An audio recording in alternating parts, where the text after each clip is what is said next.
ትርታ 97.6 ኤፍኤም ከልቦ የቀረበ ከሀገር ውስጥና ከባህር ማዶ የተሰሙ ዋና ዋና ዜናዎችን ወደ እናንተ የምናደርስበት ነው። የሀገር ውስጥ ጉዳዮችን በማስቀደም እንጀምራለን። በጋምቤላ ክልል በተከሰተው ግጭት የሰብአዊ መብቶች ጥሰት መፈጸሙን የኢትዮጵያ ሰብአዊ መብቶች ኮሚሽን አስታወቀ።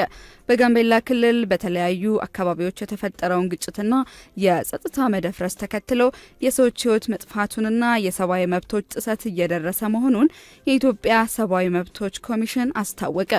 መንግስት ተጨማሪ የጸጥታ ኃይል በማሰማራት የዜጎችን ደህንነት እንዲያስጠብቅም ኮሚሽኑ ትላንት ባወጣው መግለጫ ጥሪ አቅርቧል። መኮ በመግለጫው እንዳመላከተው ከሆነ ከህዳር 28 ቀን 2018 ዓመተ ምህረት ጀምሮ በጋምቤላ ከተማ በኢታንግ ልዩ ወረዳና በጋምቤላ ወረዳዎች ግጭት ተቀስቅሶ የሰላም መደፍረት ተከስቷል።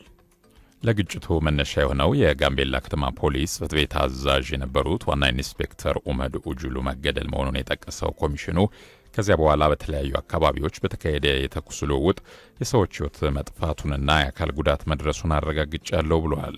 በክልሉ የተጣለው የሰዓት እላፊ ገደብ የሰዎችንና የመጓጓዣ እንቅስቃሴን ከመገደቡ ባለፈ ባንኮችና የመንግስት መስሪያ ቤቶች አገልግሎት እንዲያቋርጡ ማድረጉንም በመግለጫው ተመላክቷል። የኢሰመኮ ዋና ኮሚሽነር ብርሃኖ አዴሎ በክልሉ የሚከሰቱ ግጭቶች የሰብአዊ መብቶችን ለማሻሻል የሚደረጉ ጥረቶችን እየተፈታተኑ መሆናቸውን ገልጸዋል። መንግስት ተጨማሪ የጥሰት ሰለባዎች እንዳይኖሩ በቂ የጸጥታ ኃይል በአስቸኳይ እንዲያሰማራና በጥቃቱ ተሳታፊ የሆኑ አካላት ላይ የወንጀል ምርመራ ተደርጎ ተጠያቂነት እንዲያረጋግጥ አሳስበዋል።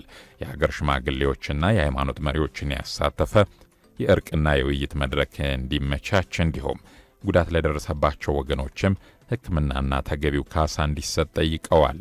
ዋና ኮሚሽነሩ አክለውም ኢሰመኮ ጉዳዩ ከሚመለከታቸው አካላት ጋር በመነጋገር ግጭቶች በውይይት እንዲፈቱ ጥረት ማድረጉን እንደሚቀጥል መጥቀሳቸውን ትርታ በተቋሙ መግለጫ ላይ ተመልክቷል። የአዲስ አበባ ከተማ አስተዳደር የጤናው ዘርፍ ሰራተኞችን የቤት ባለቤት ለማድረግ የጀመረው የ25 በ75 የቤት ልማት መርሃ ግብር በተገቢው ፍጥነት እንዲከናወን እየተሰራ ነው ብሏል። በአሁኑ ወቅትም ሰራተኞቹ በ27 ማህበራት ተደራጅተው ቅድመ ክፍያን እያጠናቀቁ መሆኑን ተገልጿል።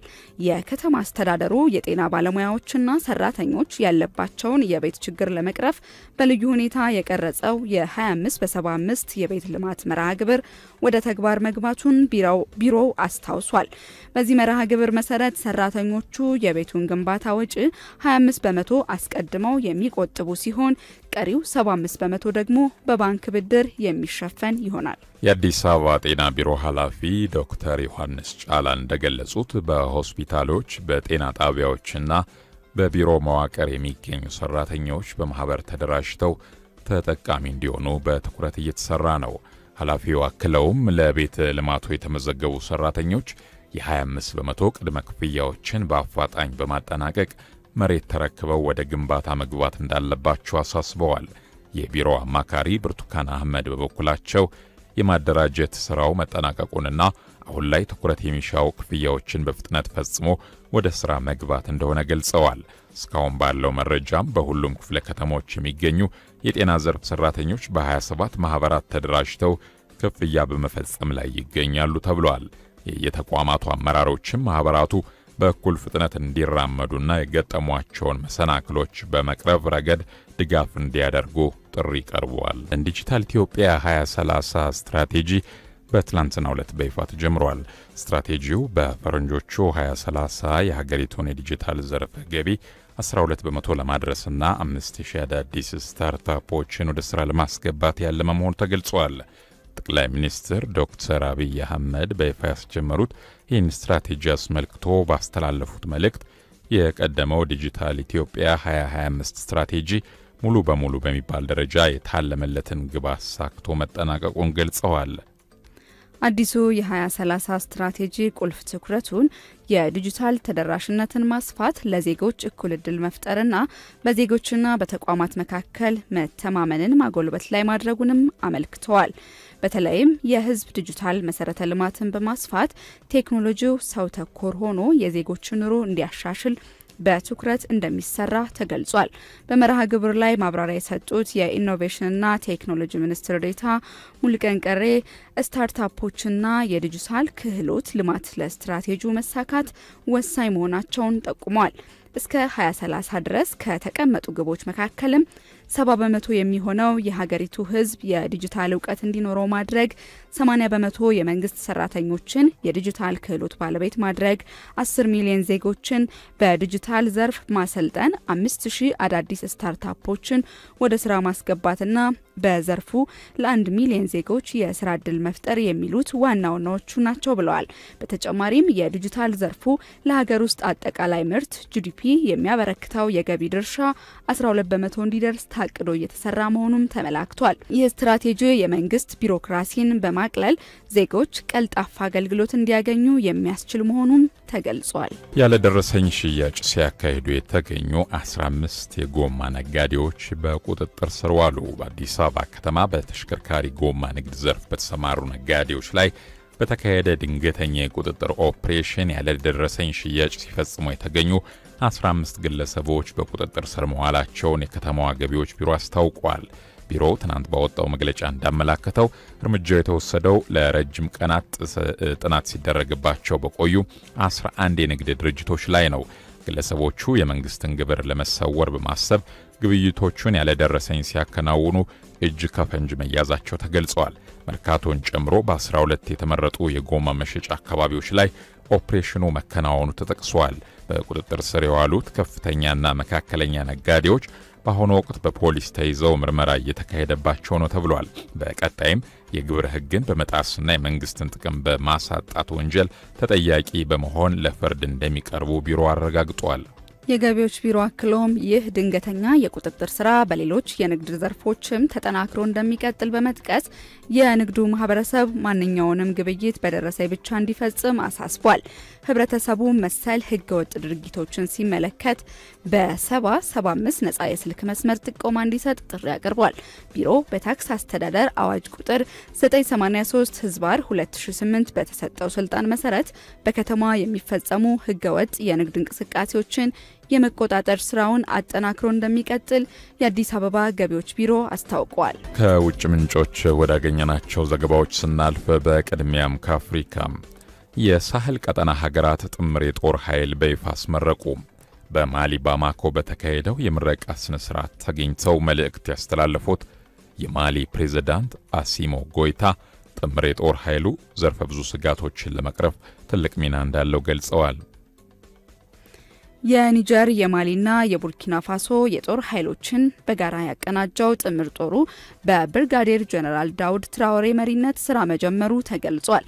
እንደ አውሮፓውያን አቆጣጠር ከሐምሌ 2024 ጀምሮ ሶስቱ የሳህል ቀጠና ሀገራት በተለያዩ ጉዳዮች በጋራ ለመስራት ስምምነት ላይ መድረሳቸውን በማስታወስ የዘገበው አፍሪካ ኒውስ ነው።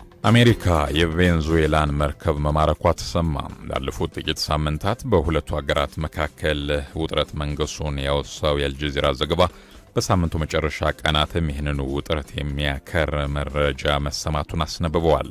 ከሁለት ሳምንታት በፊት ከቬንዙዌላ ተነስቶ በካሪቢያን ባህር መስመር ሲተላለፍ የነበረ ነዳጅ ጫኝ መርከብ በአሜሪካ ባህር ኃይል መማረኩ ያስነሳው ውዝግብ ሳይበርድ ቅዳሜ ምሽትም ሌላ የቬንዙዌላ ነዳጅ ጫኝ መርከብ በአሜሪካ መማረኩ አነጋጋሪ ሆኗል።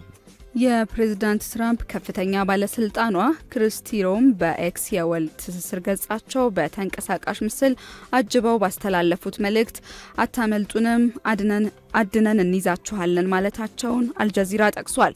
በጉዳዩ ላይ አስተያየት የሰጡት የቬንዙዌላ ምክትል ፕሬዝዳንት ዴልሲ ሮድሪጌዝ የአሜሪካ መንግስት ተራ የባህር ላይ ውንብድና እየፈጸመ ነው ሲሉም ወርፈዋል። ናይጄሪያ የነዳጅ ምርቶችን ለሀገር ውስጥ ገበያ በከፍተኛ ሁኔታ ለማቅረብ የሚያስችል ስምምነት አደረገች። የናይጄሪያው ሄርስ ኢነርጂስ ኩባንያ ከአፍሪክ ኤግዚም ባንክ ጋር በጋራ ለመስራት የሚያስችላቸውን ስምምነት ተፈራርመዋል። በስምምነቱ መሰረት ባንኩ ለኩባንያው የ750 ሚሊዮን የአሜሪካ ዶላር ብድር እንደሚያቀርብ ተገልጿል። በናይጄሪያ የሚገኘው የአፍሪካ ትልቁ የሀገር በቀል የተቀናጀ ኢነርጂ ኩባንያ ሄርስ ኢነርጂ እንደ አውሮፓውያን አቆጣጠር ዕለታዊ ምርቱን በ2030 ወደ 110 በርሜል ለማሳደግ ማቀዱም ተነግሯል። የፈረንሳይ አርሶ አደሮች ተቃውሞ ማሰማታቸው ተነግሯል። በሰሜናዊ ፈረንሳይ ክፍል በምትገኘው ለቱኬ ከተማ የሀገሪቱ ፕሬዝዳንት ኢማኑኤል ማክሮን መኖሪያ ቤት ፊት ለፊት ፈረንሳውያን አርሶ አደሮች የማረሻ መኪናዎቻቸውን ጭምር ይዘው መሰለፋቸውን አፍሪካ ኒውስ አስነብቧል። ቀደም ብሎም በ10 ሺህ የሚቆጠሩ ቤልጂያማውያን በሀገራቸው የተቃውሞ ሰልፍ መውጣታቸውን ያወሱት ፈረንሳውያኑ አርሶ አደሮች የፈረንሳይ መንግስት በአውሮፓ ህብረት ስር ሊፈረም ከታሰበው አዋጅ እንዲወጣ ጠይቀዋል።